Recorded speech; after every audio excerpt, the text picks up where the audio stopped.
Salut, salut! Alors aujourd'hui, on va voir comment est-ce qu'on peut optimiser son site internet pour doubler son chiffre d'affaires. Alors je m'explique. Comment on fait pour doubler son chiffre d'affaires?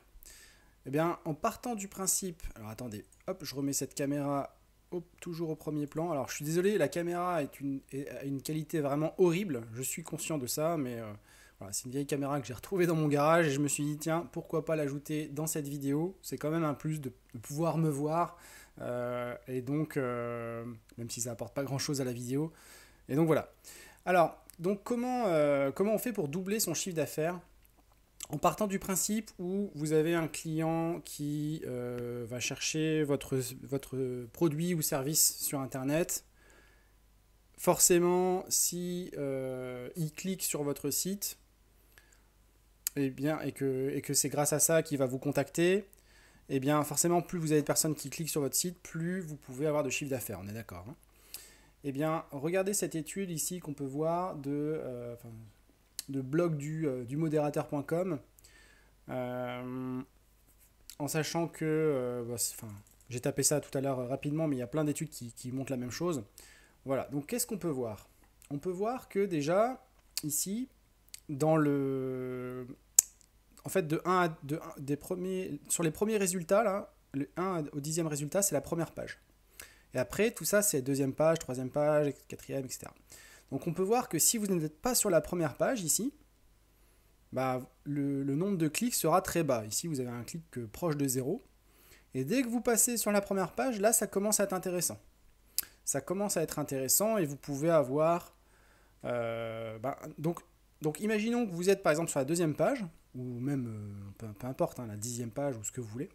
Donc si vous arrivez à passer par exemple de la deuxième à la première, ça va potentiellement doubler votre chiffre d'affaires. Pourquoi? Parce que vous allez passer de quasiment... admettons que vous soyez déjà à 100 par exemple, vous passez de 100 à 200, voilà, ça double votre chiffre d'affaires. Parce que forcément, si vous avez deux fois plus de clics, potentiellement vous avez deux fois plus de personnes qui vont vous appeler et que vous allez pouvoir donc potentiellement proposer votre produit et votre service et donc doubler votre chiffre d'affaires. Mais on peut aussi penser à passer de 100 à 300 et donc tripler son chiffre d'affaires, hein. En fait, quand je dis doubler, c'est juste... voilà. Alors, si vous êtes déjà sur la première page, c'est pareil. C'est-à-dire que si vous êtes par exemple sur la 7e position, admettons vous êtes sur la 7e position, vous êtes à 4%. Donc pour doubler, il faudrait arriver à 8%, à 8,30, hein, parce qu'on est à 4,15. Eh bien, pour doubler, hop, si vous passez de la 7e position à la 5e, vous avez plus que doublé votre chiffre d'affaires. Il en va de même pour, par exemple, de la 3e position à la première position. Vous avez plus que doublé. Voilà, donc on l'a vu, le SEO est très important. Mais il n'y a pas que... En fait, dans le SEO, donc moi j'ai quelques compétences de base en SEO, même si je ne suis pas un expert là-dedans. Mais ce que je peux vous dire, c'est que... bon, alors bien sûr, il faut qu'il y ait un bon contenu, il faut que vous travailliez sur robot.txt, sur le sitemap, sur les images notamment, les images qui sont lourdes. Donc la performance globale du site est très importante et justement c'est là où je vais un peu me concentrer aujourd'hui. C'est comment faire en sorte pour que vous ayez donc un site qui soit performant, et notamment par exemple les images. Elles peuvent plomber votre performance, on va y revenir après. Et tout ça, c'est un impact sur le SEO. Donc si vous voulez passer, par exemple, de 7e à 5e, eh bien il va falloir, bien sûr, faire attention à votre contenu, aux mots-clés, etc. Mais aussi avoir un site performant. Voilà. Alors, ça c'était pour la partie SEO. Donc maintenant, alors pour voir si votre site est performant ou non, il y a un truc simple déjà qu'on peut utiliser dans Chrome qui s'appelle l'audit de Chrome. Alors je vais vous montrer sur mon site. Donc mon site développeur React Nord. Vous appuyez sur F12. Hop. Et là, vous avez plusieurs onglets, vous avez vu, et vous cliquez sur Audit. Et dans Audit, donc là je vais le mettre en Ouais, je suis déjà au maximum.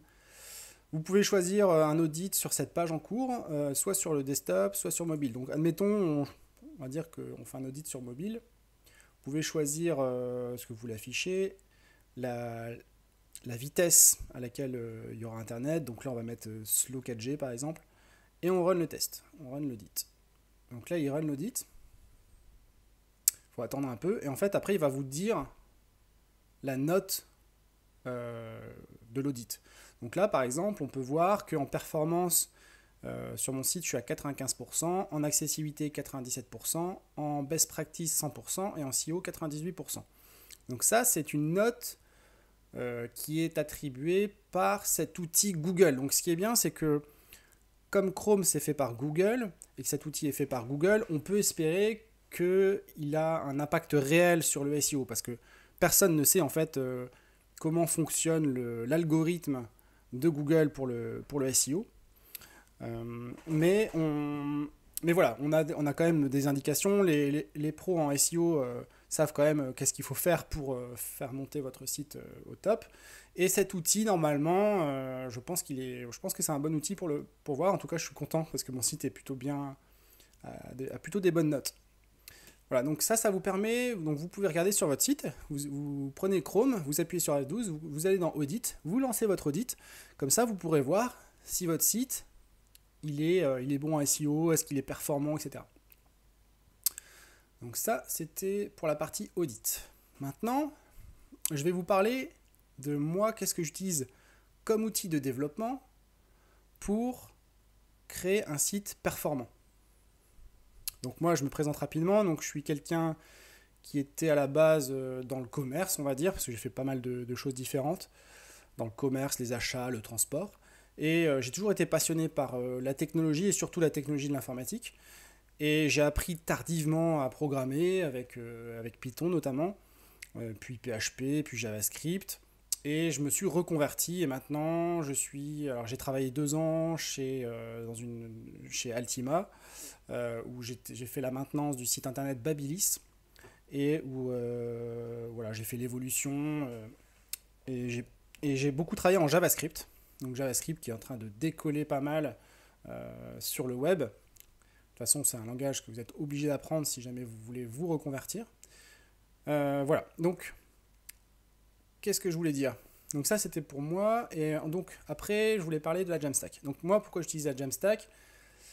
Alors, qu'est-ce que c'est la Jamstack? Mais d'abord, avant de vous parler de la Jamstack, on va voir le cas classique. Qu'est-ce que c'est le cas classique pour un site internet? Comment ça fonctionne classiquement? Donc classiquement, donc je vais fermer ça. Classiquement, on a ça. Hop, je vais fermer ça aussi. Donc vous voyez, classiquement, on a... Alors, je vais bouger ma tête. Hop, on va la mettre ici. Classiquement, on a un client, donc quelqu'un qui va sur Internet. Il veut faire une requête. Encore vraiment désolé pour la qualité de la caméra, elle est vraiment dégueulasse, mais bon, je le mets quand même. Alors, on a un client qui va faire une requête vers un serveur. Donc, admettons, vous avez un site, admettons que c'est un site blog, hein, pour faire simple. Vous avez des articles, vous avez 150 articles. Et puis, ce client-là, il veut voir le 32e article. Donc, il va cliquer sur un lien pour voir le 32e article. Donc, hop, ça envoie une requête HTTP au serveur. Le serveur, lui, donc c'est là où il y a le code backend. Le code backend, ça peut être n'importe quel langage, hein, ça peut être du PHP. En général, c'est du PHP, mais ça peut être aussi du JavaScript, ça peut être aussi du Python, du C, de ce que vous voulez. En fait, il y a plein de langages, pratiquement tous les langages, j'ai envie de dire, ils peuvent faire du serveur. Voilà, ce qui est pas mal, ce qui est plutôt à la mode en ce moment, ce qu'on retrouve souvent, c'est du PHP, du JavaScript qui est quand même bien à la mode, et du Python aussi qui décolle pas mal. Mais voilà, il y a plein d'autres langages, et bref, on s'en fout un peu de ça finalement. Donc vous avez votre serveur, il va traiter cette requête. Donc là, il va dire, ah bah tiens, le client Intel, il veut aller voir l'article numéro 32. Donc il va se dire, ok, l'article 32, il va regarder dans la base de données. L'article 32, s'il vous plaît, je voudrais voir le titre. Je voudrais avoir le titre parce que j'ai besoin de construire la page pour lui donner au client. Donc j'ai besoin de ce titre, du contenu de l'article, j'ai besoin de l'auteur, j'ai besoin de plein d'autres choses, la date de création, etc. Et j'ai besoin des images, il y a des images, machin, voilà, il y a du texte ici qui est en gras, là, il y a du texte en italique, etc. Donc il va construire la page. Donc ça se passe très très rapidement, hein. Normalement, c'est à peu près, je sais pas, une seconde, même pas.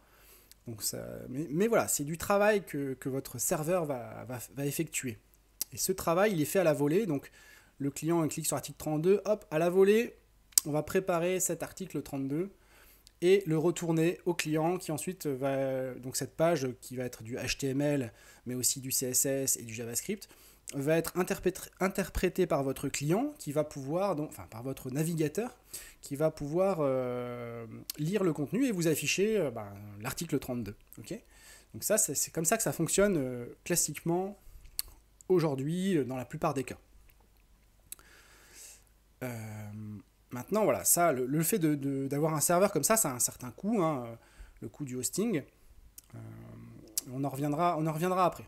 Et surtout, vous voyez, il y a un travail à faire ici. Et ce travail-là, il peut prendre du temps, et donc, par rapport à la performance qu'on a besoin pour doubler notre chiffre d'affaires, il faut pouvoir optimiser ce temps-là. Et voilà, ça c'est c'est comme ça que ça fonctionne globalement. Donc maintenant, je vais vous parler de la Jamstack. Donc la Jamstack, qu'est-ce que c'est? Hop. La Jamstack, c'est... Où est-ce que je vais mettre ma tête? Ici. Voilà. Donc la Jamstack, ça veut dire JavaScript API Markup. Donc JavaScript, parce qu'il y a du JavaScript. API, parce que c'est connecté à une API. C'est souvent connecté à une API. Et Markup, ce sont des fichiers Markup. Alors je vais pas... Bon, des fichiers Markup, c'est quoi? C'est comme des fichiers HTML. Enfin, je vais vous montrer vite fait. Hop, un fichier Markup, c'est quoi? Alors, je vais resizer ça. Pas l'enlever, ça. Hop. Donc, un fichier Markup, c'est un fichier .md. Et si on prend, par exemple, sur mon site...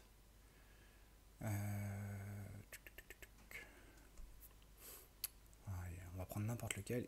Celui-là, par exemple. Voilà. Donc, vous voyez, ça, c'est un fichier Markup où on a des informations et on a ici un body et en fait on peut mettre en gras, on peut faire plein de choses, c'est un peu comme du HTML finalement. Bon. Et donc JavaScript c'est le langage de programmation, API c'est pour vous connecter par exemple, je vais y revenir après. Donc en fait ce que je veux simplement vous dire c'est que la grosse différence c'est que contrairement vous savez, le travail qui se fait là, quand il y a une requête, normalement dans la façon classique, le client il clique sur l'article 32 et il y a un travail qui se fait pour générer la page article 32. Et bien, ce travail-là, il est fait à l'avance. Il est généré à l'avance avec la Jamstack. Donc au lieu d'avoir une requête à la volée, une génération de la page à la volée, vous avez la page qui est déjà faite et donc ça va beaucoup plus vite. C'est un peu comme si vous alliez... Par exemple, là il est bientôt midi, vous voulez aller acheter un hamburger, eh bien vous avez d'un côté quelqu'un qui va vous faire à la volée le hamburger, donc vous lui dites, bah voilà, moi je voudrais dans mon hamburger de la viande, je veux ce fromage là, puis je veux une tomate, puis je veux pas de salade, puis je veux ceci, cela. Et donc lui, il va vous faire votre hamburger à la volée, donc il va vous le préparer devant vous, puis il va vous le donner après, quand il sera prêt. Bah ça c'est la façon classique. La Jamstack c'est quoi? Ça va être...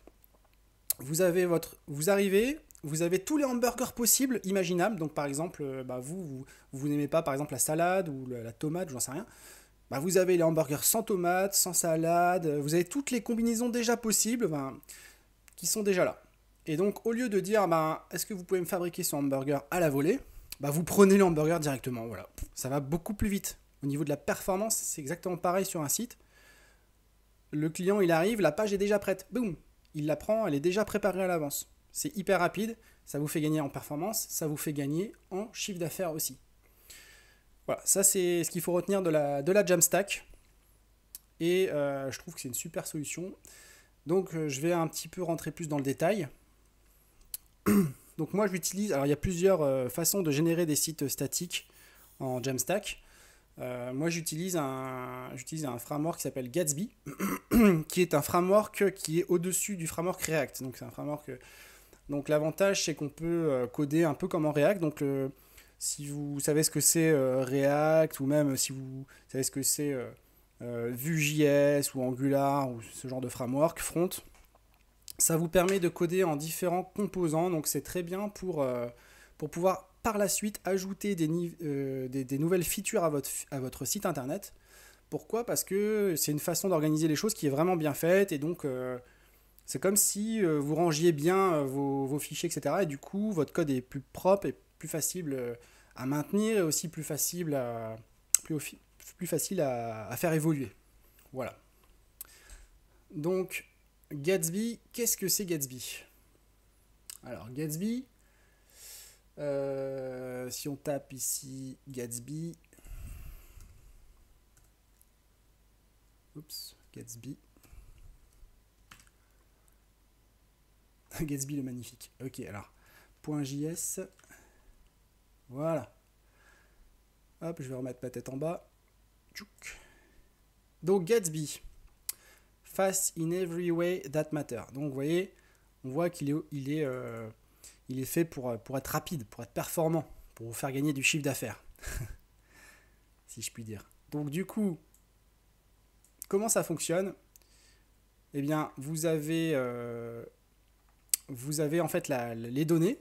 Donc par exemple, on parlait de fichiers Markdown, donc ça peut être vos données, d'accord?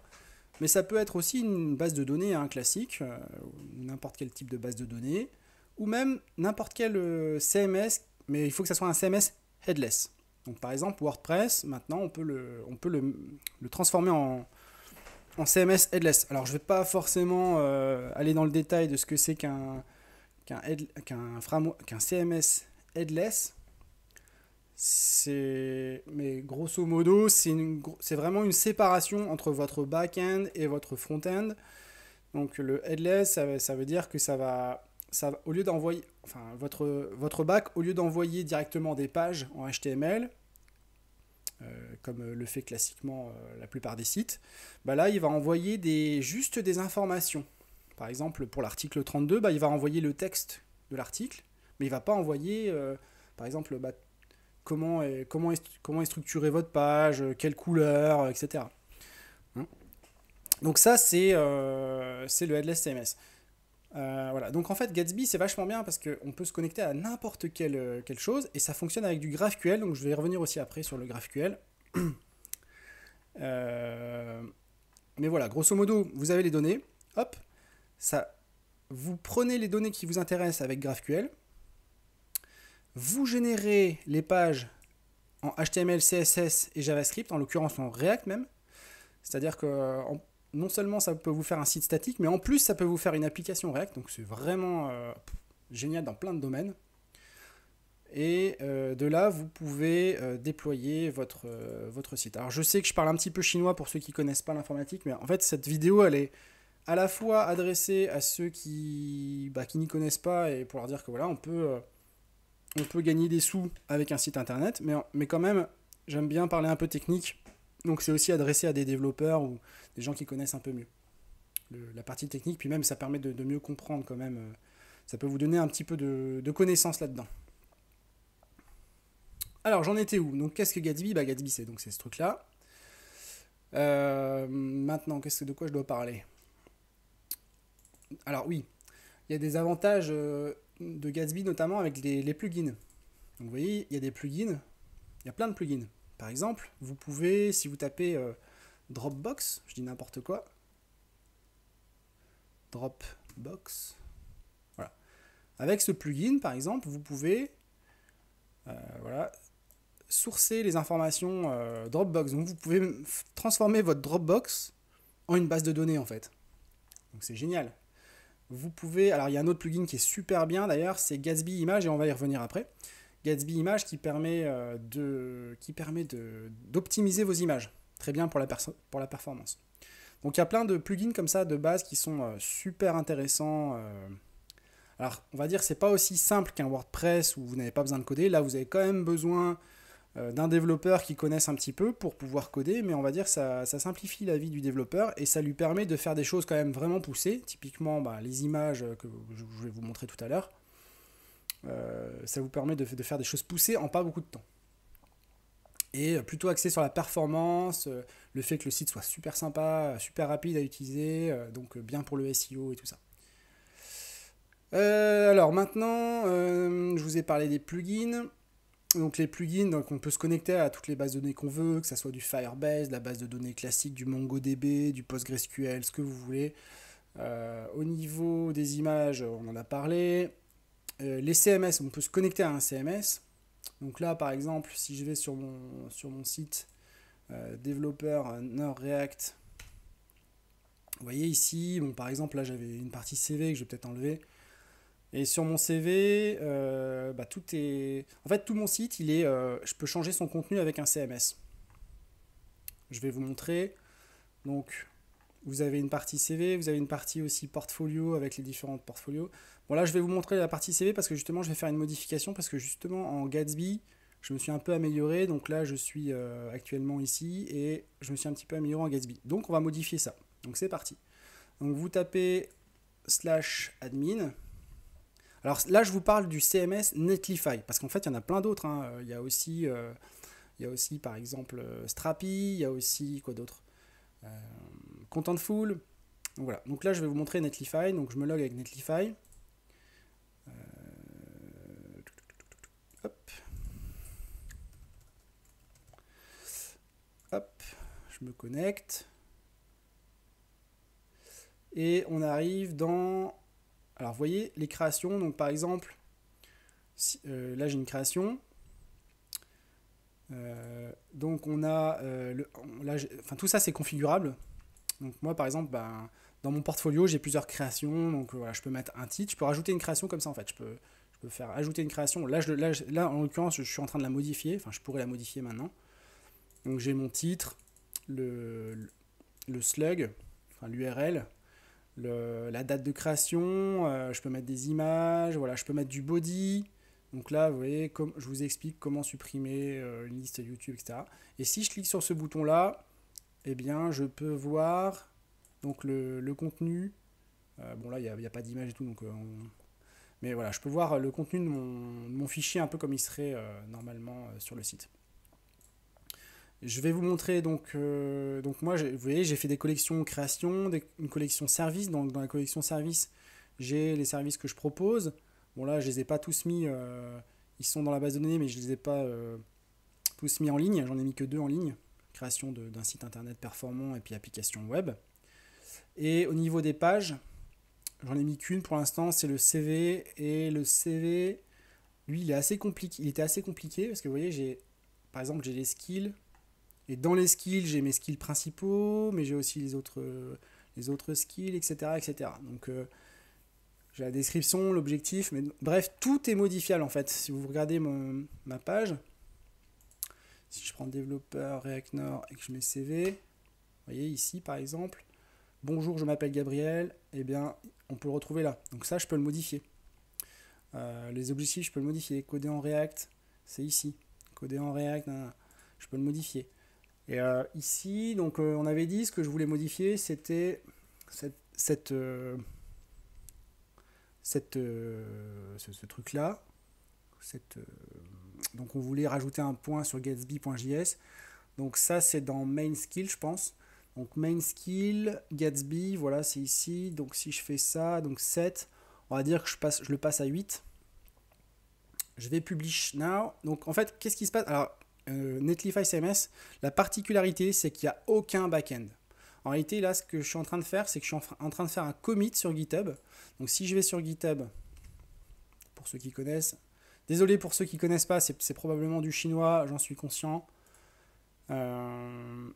Mais voilà, je veux montrer un peu ce truc-là à tout le monde, mais aussi à ceux qui connaissent. Donc, mes repositories. Donc développeur React Nord. Voilà, donc là je viens de faire un commit. Et le commit il est où?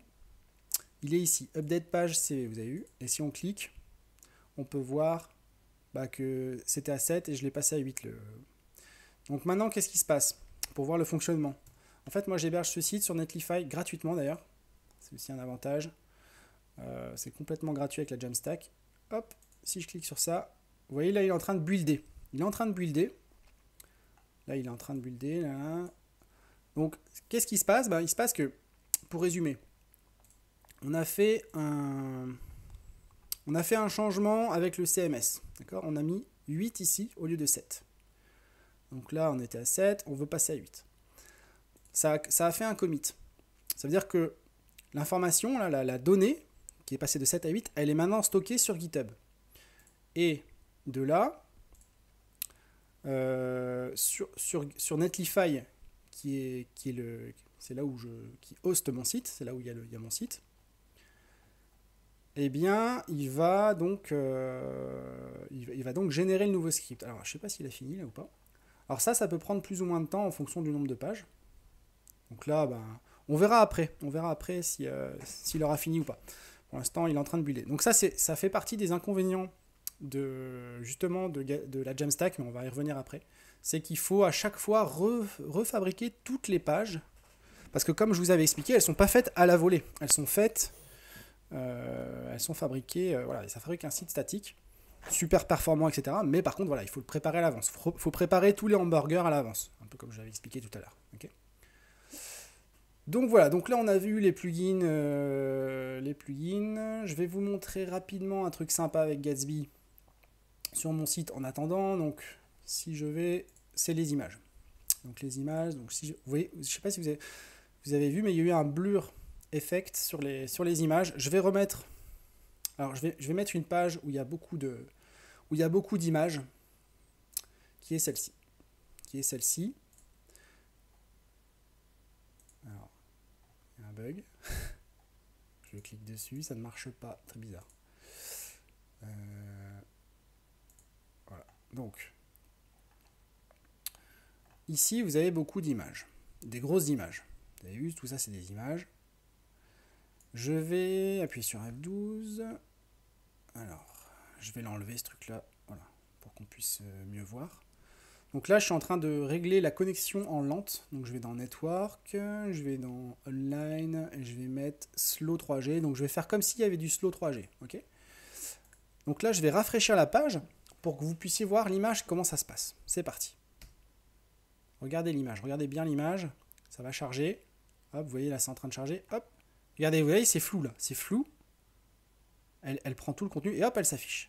Toutes les images, ça va faire la même chose. Là, je rafraîchis pour que vous voyez.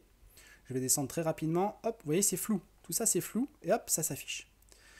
Bon, là, j'ai volontairement fait comme si on avait une connexion très lente pour qu'on ait le temps de voir ce qui se passe. Donc, c'est-à-dire que si vous avez une connexion lente, admettons, eh bien, au lieu d'arriver sur un site où vous avez Vous savez, des fois, vous êtes sur votre téléphone, puis vous êtes en train de lire un article, vous allez un peu plus bas, puis en fait, le site, il n'est pas encore chargé, donc il mouline, puis soudain, pouf, il y a tout votre texte qui monte, qui descend, ou plutôt, bref, qui bouge, parce que les images, soudainement, elles pop. Et du coup, ça, c'est un problème d'image. Là, avec cette technologie-là, vous avez une image qui prend déjà toute la taille qu'il faut, donc ça va pas bouger le texte ou quoi que ce soit. C'est juste qu'elle va être un peu floue au début, parce qu'en réalité, ce qui va se passer, c'est que ce sera la même image qui sera chargée, mais au lieu de faire, par exemple, celle-ci, elle fait 1078 pixels de large, au lieu de faire 1078 pixels de large, elle fera par exemple, je sais pas, 20 pixels, j'en sais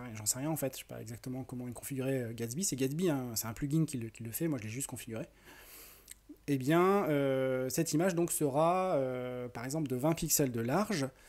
Et par rapport à ça, qu'est-ce qui va se passer? Vous aurez forcément une image de 20 pixels qui est étirée, donc ça sera flou, mais elle sera déjà chargée très rapidement. Donc c'est un gros avantage au niveau de la performance. Et puis c'est sympathique à utiliser, quoi. Enfin, voilà, il y a plein d'autres avantages comme ça. Je vous parle des principaux. Je vais fermer ce truc-là. Donc là, on a parlé des images. La base de données, Firebase. Firebase, bon, c'est une base de données. On peut se connecter à Firebase si on veut. Netlify. Je suis en train de regarder mes notes. Hein. Donc Netlify, on l'a vu. Donc on en était où là par rapport au déploiement? Donc vous voyez là il est publié. Donc si on recharge normalement la page, on retourne sur CV, hop, voilà. Vous vous souvenez avant, le Gatsby, là j'étais un peu moins loin ici. On était à 7 et on est passé à 8. Vous voyez, bah voilà, la nouvelle page a été créée. Donc si vous n'avez pas énormément de contenu, c'est une bonne solution. On y reviendra à la fin sur dans quel cas il ne faut pas utiliser Gatsby. Je voudrais vous dire aussi qu'on peut se connecter à plein d'autres choses, comme par exemple Cloudinary, c'est un service qui vous donne les images. Donc vous n'avez pas besoin de back-end, vous pouvez très bien voilà, mettre vos données images sur Cloudinary par exemple, ou sur Amazon S3, ou sur ce que vous voulez, et vous pouvez utiliser une API ou un CMS déjà existant. Et il y a par exemple un truc qui est sympa, c'est Contentful. Donc si je tape Contentful pour vous montrer, parce que justement là j'ai fait un test d'un site Contentful. Login. Je sais même plus mon mot de passe. Peut-être comme ça, avec GitHub. Donc là, je suis en train de me loguer. Donc c'est un CMS, un peu comme WordPress. Voilà. Voilà. Donc ici, j'ai un. En fait, c'était pour quelqu'un qui a un site qui est une galerie. Il voulait faire un site internet avec une galerie d'exposition pour des artistes. Donc en fait, vous devez organiser une base de données avec des expositions, exhibition en anglais, qui contiennent plusieurs artistes, qui eux-mêmes contiennent plusieurs séries d'images, d'art qu'ils ont fait. Et donc après, vous avez une. Donc tout ça pour vous dire que vous avez une base de données. Vous pouvez créer vraiment une base de données avec certains CMS, notamment Contentful, mais aussi Strapi, qui vous permettent de structurer vos données voilà, directement dans le CMS. Donc au lieu d'avoir à créer tout le back-end, de faire une base de données, de faire ensuite une page où vous pouvez donc alimenter une page administrateur, vous pouvez alimenter cette base de données et qui sera certainement très basique parce que forcément ça prend énormément de temps à faire. Donc si vous voulez par exemple, je sais pas, admettons, vous avez, si là je veux rajouter du contenu, on va parler des images rapidement. Donc série A, alors type artiste, je crois que j'avais mis dans artiste, je sais plus. Si je prends Nicolas, ouais, donc là vous voyez, lui par exemple, cet artiste là, donc il aurait deux séries d'images, on va dire. Donc la série été, j'ai mis n'importe quoi, hein, c'était pour tester.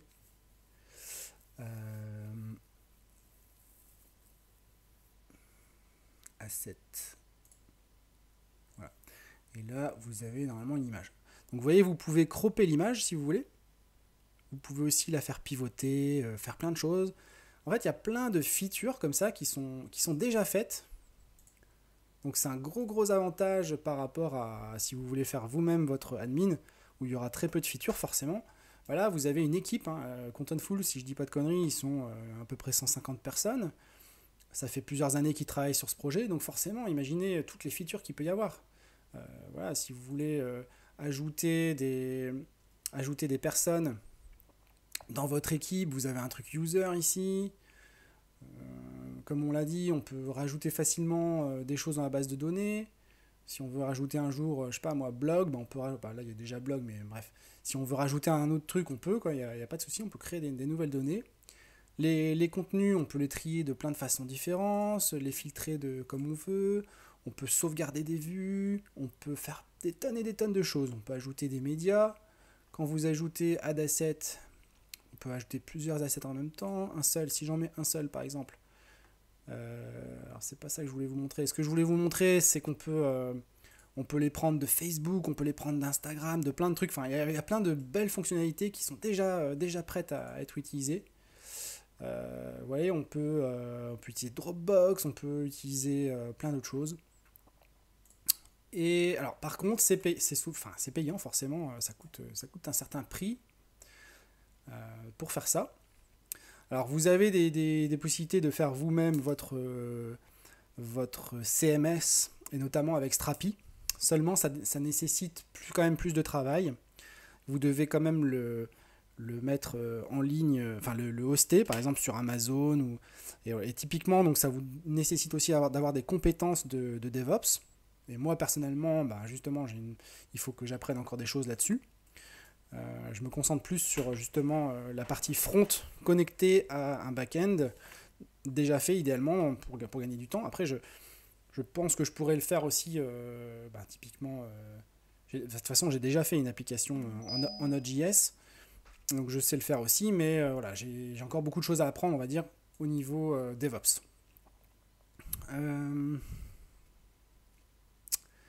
Où est-ce que j'en étais?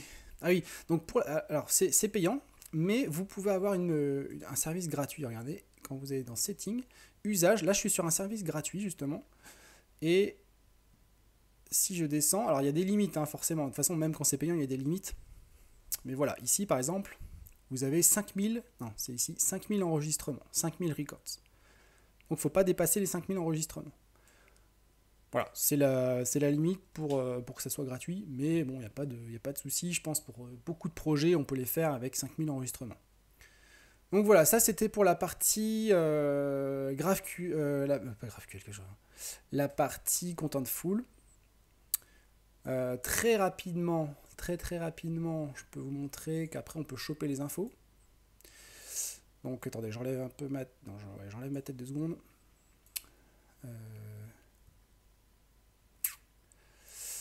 Ouais, non, je vais pas vous le montrer, ça va être encore long, mais en gros, voilà. Après, les informations qui sont là-dedans, là, dans les contents, là, les artistes, etc., on peut les récupérer en Gatsby sans aucun problème avec GraphQL.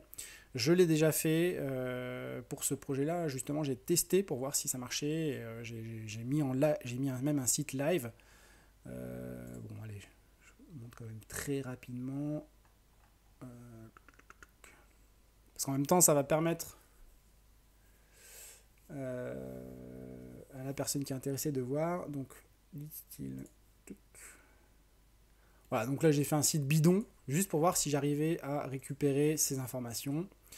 Et donc, si on va dans exhibition, donc dans exposition, on a bien la liste des artistes, etc. qu'on peut récupérer avec Gatsby. Donc ça c'est fait en Gatsby. Donc on a les expositions. Donc par exemple là, on a l'exposition sur Ise, l'artiste Ise, et aussi sur la série mini-exposition Métamorphe. Dans cette série, par exemple, on a plusieurs artistes. Vous voyez, j'ai mis par hasard, j'ai mis comme ça Monto Michel et puis Nicolas. Et on peut avoir plusieurs séries. Donc là, on retrouve la série été, série hiver, que j'ai mis totalement au pif.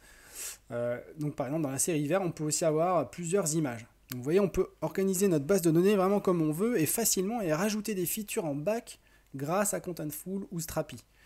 Netlify, c'est un peu différent. On peut le faire aussi. C'est juste que c'est un petit peu différent parce que c'est plus une API, ça va être comme on l'a vu, enregistré sur GitHub. Et ensuite, voilà. Alors, je suis désolé, je sais que je parle un peu chinois, mais il faut quand même que je vous parle de tout ça. Je pense que c'est intéressant, pour ceux qui comprennent, c'est intéressant, et même pour ceux qui ne comprennent pas, finalement, voilà, vous voyez un petit peu comment ça marche, même si vous ne comprenez pas tout. Donc, ça c'était pour... Alors voilà, je voulais vous montrer rapidement aussi, alors je vais fermer ces onglets, et je vais vous montrer un truc par rapport à Gatsby, c'est le GraphQL. Hop, alors le GraphQL. On va fermer tous ces trucs. Content Management, on va le fermer. Le GraphQL.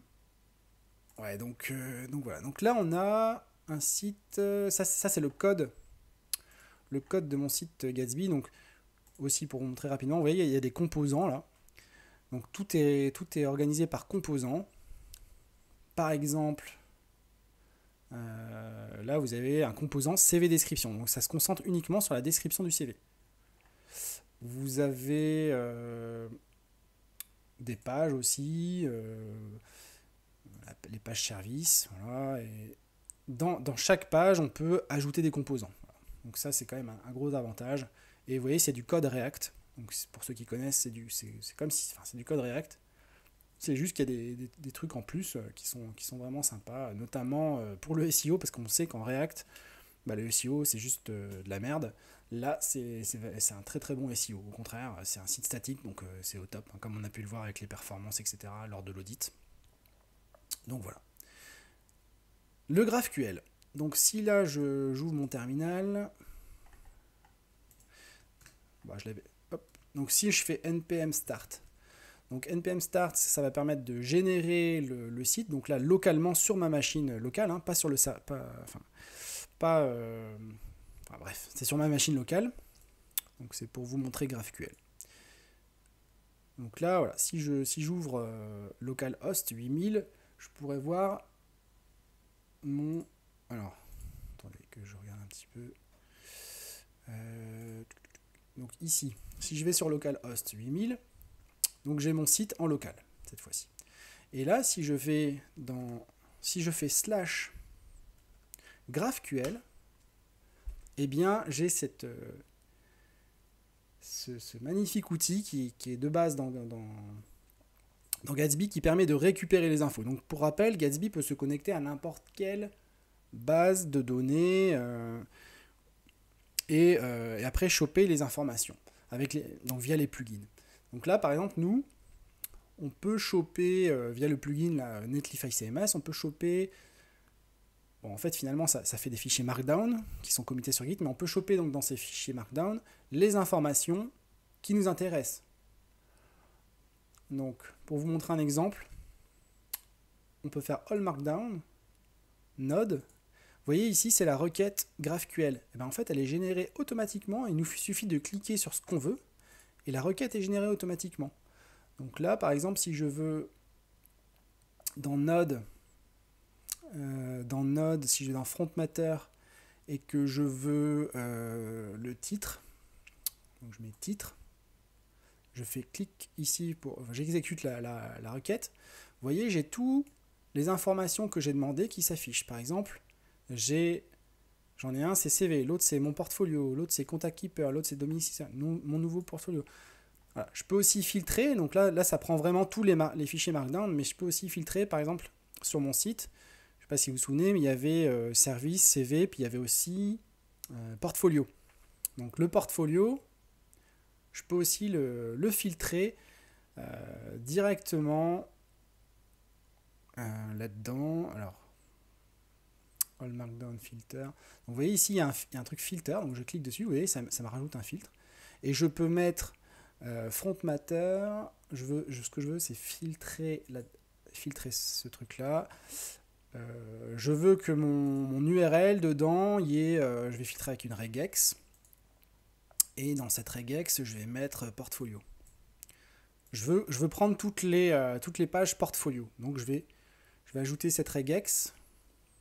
Je vais mettre point étoile. Je veux qu'il y ait le mot portfolio.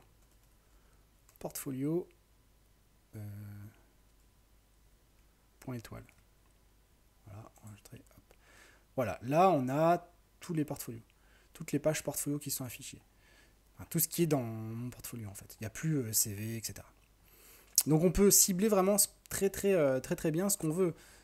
Donc si on veut ajouter, je sais pas moi, qu'est-ce qu'on peut mettre? Bon, je vais pas passer plus de temps, mais vous avez compris. En fait, avec GraphQL, on peut vraiment cibler ce qu'on veut. On fait une seule requête et on obtient tout ce qu'on veut. C'est pas comme donc c'est pour ça que c'est vachement bien comme soi-disant passant, comme technologie par rapport à une API REST par exemple, une API REST qui balancerait des fichiers JSON où il faudrait faire plein de requêtes différentes pour avoir toutes les informations qu'on a besoin. Bah, si on pouvait avoir cette API en GraphQL, eh bien, ça nous permettrait de faire une seule requête et de choper toutes les infos. Donc c'est très bien pour celui qui fait la requête, parce qu'il n'a qu'une seule requête à faire. Donc là, comme vous l'avez vu, c'est très simple à faire. Enfin, c'est très simple. Surtout quand on a un outil comme ça, c'est très simple à faire. Du côté front, maintenant du côté back, c'est probablement beaucoup plus compliqué à faire. Le développeur back-end qui va devoir créer cette API, Lui, par contre, il va probablement préférer la faire en REST, parce que ça sera plus facile. Parce qu'il n'aura pas 36 millions de cas à gérer, et se dire, ah bah, qu'est-ce que je peux ajouter comme fil, qu'est-ce que je peux... voilà. Voilà. En sachant que là, par rapport à GraphQL, comment dire, c'est pas une requête vers le back-end. Enfin, c'est... comment expliquer? Là, c'est un peu dur à expliquer, mais en gros, ce que fait Gatsby, c'est qu'il va pour choper les en fait, il vous donne plusieurs plugins pour choper les informations. Donc, par exemple, plugin qui va vers Contentful, plugin qui pourrait permettre de choper les informations sur Firebase, ou peu importe. Mais tous ces plugins, ils vont nous donner une façon GraphQL de récupérer les informations. Donc, c'est une façon unique de faire les choses, donc ça simplifie pour le développeur, c'est beaucoup plus simple. Vous avez une seule façon de récupérer les informations. Via cet outil GraphQL, vous pouvez choper n'importe quelle information, quel que soit le plugin, donc c'est génial. Ah voilà, donc désolé, je pars sur du fort technique, mais je pense, voilà, on va dire que cette vidéo sera bien pour des développeurs, mais aussi pour, je veux quand même que ça soit bien pour quelqu'un qui ne s'y connaissent pas trop en technique, pour qu'ils comprennent juste un peu plus, qu'ils voient un peu plus ce que ça peut faire. Donc là, on a vu GraphQL, on a vu quoi d'autre? On a vu les avantages de Gatsby, de la Jamstack par rapport à la façon classique. Hein. Donc moi, j'ai envie de dire, c'est une façon moderne de faire des sites internet, la Jamstack, qui est de plus en plus utilisée. Et il n'y a pratiquement que des avantages. Il y a quand même des inconvénients. On l'a vu, voilà, ça peut mettre un certain temps de créer le site, parce qu'il doit créer, vous savez, toutes les pages, là, tous les hamburgers, comme je disais tout à l'heure. Bah, tout ça, ça prend du temps. Donc si vous avez, je ne sais pas moi, des centaines et des centaines d'articles, ou des milliers de produits, par exemple, bah, vous n'allez peut-être pas le faire en Gatsby, parce que si vous voulez que votre site soit fait instantanément, ça risque de mettre du temps. Si vous devez attendre le lendemain, enfin, je ne sais pas combien de temps ça pourrait mettre pour créer le site au complet, et que vous préféreriez voir le résultat maximum d'ici 1 heure ou 30 minutes. Donc là, par exemple, moi, pour mon site, en ce moment, je dirais que ça met à peu près 5 minutes pour créer mon site. À chaque fois que je fais une modification, voilà, il faut attendre 5 minutes pour la voir en live. Par contre, il y a un gros avantage, c'est que je peux voir... du fait que c'est comité sur GitHub, je peux revenir, si par exemple il y a un problème, je peux revenir en arrière sur GitHub, dans l'historique des commits. Donc je peux remettre mon site comme il était avant. Enfin, il y a plein d'avantages aussi par rapport à ça. Après, il y aurait un autre inconvénient, c'est bah voilà, si vous choisissez Gatsby, vous avez les avantages de Gatsby, mais typiquement, si vous voulez absolument utiliser un plugin, par exemple de WordPress, voilà, c'est plus du WordPress, vous n'avez plus ce plugin. Bon, après, soit dit en passant, comme je l'ai dit tout à l'heure, WordPress, on peut le passer en API, en serverless. Il faut voir après si on peut choper cette information du plugin WordPress. Donc bon, ça devient peut-être un peu compliqué. Mais grosso modo, ça peut être un inconvénient de ne pas pouvoir avoir les plugins WordPress, par exemple. Mais bon, là, je cherche vraiment pour trouver des inconvénients, mais j'en vois pas beaucoup. Parce que même, en plus, on le sait que WordPress, justement, du fait qu'il y a les plugins, ça donne beaucoup de failles de sécurité. Les hackers, ils se font un petit régal de hacker WordPress, parce que WordPress, c'est vachement utilisé. Donc, mais grosso modo, voilà, c'est le seul, on va dire le seul vrai défaut que j'ai envie de dire, c'est le temps de construction du site. Je vois pas vraiment d'autres défauts. Après oui, c'est le fait qu'il n'y ait pas de back-end, donc forcément, si vous voulez, par exemple, vous voulez ajouter des fonctionnalités spéciales à votre site, ça peut être un truc un peu con, hein, comme par exemple une newsletter. Vous voulez récupérer les emails de vos clients, bah forcément, il n'y a pas de back-end, donc vous allez devoir trouver soit une API, soit construire votre API tout seul, donc du coup faire un back-end et la connecter. Mais après, il y a quand même des solutions à ça. C'est les fonctions lambda. Les fonctions lambda, il y a moyen de le faire. Alors, j'ai pas encore fait, mais je sais qu'il y a moyen de le faire. J'avais vu des vidéos là-dessus et je sais que c'est pas trop compliqué à faire.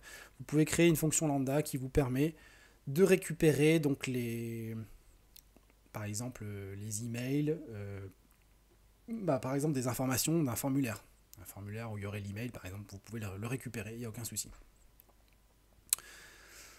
Voilà, donc par rapport au... Si je reviens sur des développeurs, ici quand je vais dans mes services, donc création de votre site internet performant, donc si je vais là-dedans, voilà. Là c'est pour en revenir aux avantages. Une très très bonne performance, alors là j'ai mis maximal, c'est peut-être un peu exagéré, mais oui, c'est maximal, parce qu'en fait, on vous crée un site statique, il n'y a pas plus rapide qu'un site statique. Hein, le hamburger est déjà prêt. Voilà. Vous le prenez, c'est hyper rapide. Scalabilité extrême, donc pareil. C'est pas parce que, si vous avez tous vos hamburgers qui sont prêts, imaginons que soudain vous avez un rush de plein de clients qui vont sur votre site. Donc vous avez plein de clients. Là, ils vont tous prendre le hamburger, ça va très vite. À l'inverse, si vous avez un gars qui fait les hamburgers, vous imaginez bien que le jour où vous avez plein de clients qui arrivent d'un coup, il va un petit peu galérer à faire tous les hamburgers. Donc là, c'est ce qui peut se passer. Je ne sais pas si vous avez un site internet, vous passez soudainement à la radio ou à la télé et que tout le monde va en même temps sur votre site. Typiquement, le site en général il pète quoi. Le serveur il n'est pas capable de traiter toutes les demandes en même temps. S'il y a 1 million de demandes ou je ne sais pas combien de demandes sur votre serveur et que vous n'avez pas payé une fortune pour avoir un super serveur, etc., c'est pas possible. C'est juste pas possible. Là, c'est scalable, donc c'est super bien, c'est un gros avantage. Pour le SEO, on l'a vu, donc c'est très très bien, parce que la performance c'est important, donc forcément, le SEO, vous serez mieux ranké, vous aurez plus de chiffre d'affaires, donc c'est le but de la vidéo à la base. L'hébergement coûte moins cher, donc moi, par exemple, mon site, il est complètement gratuit. Complètement gratuit, je l'ai mis sur Netlify, parce qu'au lieu d'avoir un serveur, que ce soit WordPress ou n'importe quel serveur, OVH ou quoi, qui va vous demander tous les mois de payer, là, vous pouvez très bien le mettre gratuitement ou pratiquement gratuitement sur, soit sur par exemple Netlify, sur un CDN, Content Delivery Network, Netlify ou Amazon S3, qui sera vraiment beaucoup moins cher. Ça, c'était pour l'hébergement. Après, au niveau de la fiabilité, c'est très bien parce que c'est un site statique, donc un site statique, c'est incassable en fait.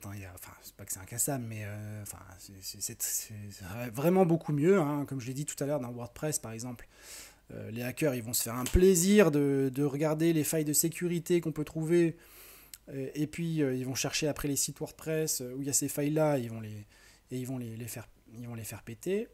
De la même façon, un site WordPress, moi je suis pas du tout un expert de WordPress, désolé. Alors je sais qu'on peut faire beaucoup de belles choses, je trouve que c'est un super outil WordPress, mais désolé aux pros de WordPress, peut-être qu'ils vont me dire non c'est possible de faire ça. Mais je sais que WordPress, je crois que de base il faut déjà installer un plugin pour qu'il soit plus sécurisé. Et moi j'avais quand même, je m'étais amusé à faire un petit site de e-commerce en WordPress il y a longtemps avec justement avec WooCommerce, un plugin. Et de mémoire, il y avait eu une mise à jour. J'avais mis plusieurs plugins, puis il y a eu une mise à jour et le site avait pété en fait. Et je savais pas pourquoi, donc voilà, je me suis pas cassé la tête. Mais vous imaginez si votre site il pète parce qu'il y a une mise à jour et tout. Même c'est stressant quoi de se dire, moi j'aimerais pas faire un site où je me dis tiens, peut-être ça peut péter du jour au lendemain. Là c'est un site statique avec Gatsby, avec la Jamstack. Vous êtes tranquille, c'est du solide. Après, au niveau de la sécurité, donc c'est ce qu'on vient de voir. Fiabilité, voilà, ce qu'on vient de voir. Sécurité, on l'a vu aussi. Et puis, voilà, on peut quand même avoir des CMS. Et en plus, je dirais même que si je compare avec WordPress, parce que WordPress, c'est 30% c'est plus que 30% du web, je crois. Donc, c'est pour ça que je parle beaucoup de WordPress. WordPress, c'est super bien parce que vous pouvez ajouter des articles, des trucs facilement. Mais je pense pas que ça soit très flexible, comme on a pu le voir avec Contentful ou d'autres. Là, vous pouvez choisir le CMS que vous voulez brancher dessus. Vous pouvez mettre un WordPress si vous voulez dessus, mais vous pouvez aussi mettre un Contentful, un Strapi, un Netlify CMS, ce que vous voulez, un Ghost, il y en a plein. Et il y en a certains des CMS qui sont vraiment flexibles, comme on a pu le voir avec Contentful et Strapi. C'est très très flexible. Vous pouvez ajouter, vous savez, comme on l'a vu, là, une exposition, une table exposition qui contient plusieurs artistes qui, eux, contiennent plusieurs séries d'œuvres. Et chaque série, il y aurait des différentes images. avec des liens, vous savez, des relations entre les tables, one to many, ce genre de relations. À mon avis, dans WordPress, alors encore une fois, je ne suis pas un expert de WordPress, mais ça doit être compliqué à faire. Donc voilà. Enfin, ça doit être, en tout cas, c'est certainement plus compliqué qu'un CMS qui est déjà tout fait. Vous avez juste à faire 3 clics et c'est fini, quoi.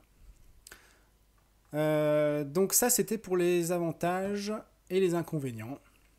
Donc, j'ai envie de dire, là, on a bien vu tout ce que c'était la Jamstack. Et donc, vous voyez, avec la Jamstack, on peut avoir un site vraiment bien, qui peut vraiment vous apporter, je le répète, qui peut vous faire développer votre business, qui peut vous apporter plus de chiffre d'affaires. Et je pense que dans 80% des cas, on peut l'utiliser, la Jamstack. On peut utiliser, par exemple, Gatsby, là, dans 80% des cas. On peut remplacer des vieux WordPress, des vieux sites qui ont... si vous voulez refaire, par exemple, votre site parce qu'il n'est pas responsive ou il n'est pas très bien optimisé, on peut utiliser Gatsby, quoi. Gatsby, je pense, c'est vraiment bien dans 80% des cas. Il n'y a pas beaucoup de cas où on ne peut pas l'utiliser. En tout cas, pour faire des sites vitrines ou des blogs ou ce genre de choses, eh bien, c'est une super bonne solution. Et moi, justement, j'ai envie de démarrer une activité freelance là-dedans, où je propose plusieurs services, et notamment un service, donc je peux aussi faire des web apps, donc ça c'est encore autre chose, mais en React. Et sinon, voilà, pour créer un site, moi je peux le faire, et je privilégierai toujours, pour l'instant en tout cas, Gatsby, parce que je pense que c'est une super techno, ça apporte, c'est bénéfique, c'est très bien pour l'utilisateur, pour le client, même pour le développeur aussi, donc pour tout le monde en fait, c'est vraiment bien comme solution. Voilà, donc n'hésitez pas à me contacter si vous avez besoin de refaire votre site,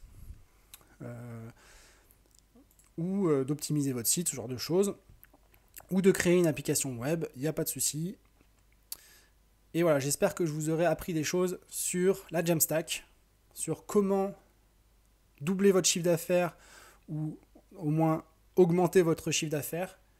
Si c'est parce que ça peut être aussi triplé ou quadruplé, on ne sait pas, ça dépend de plein de variables. Et voilà, j'espère que je vous aurai appris des choses sur GraphQL et tout ça que je trouve plutôt passionnant. Voilà, je vous remercie de m'avoir écouté et je vous dis à la prochaine. Ciao.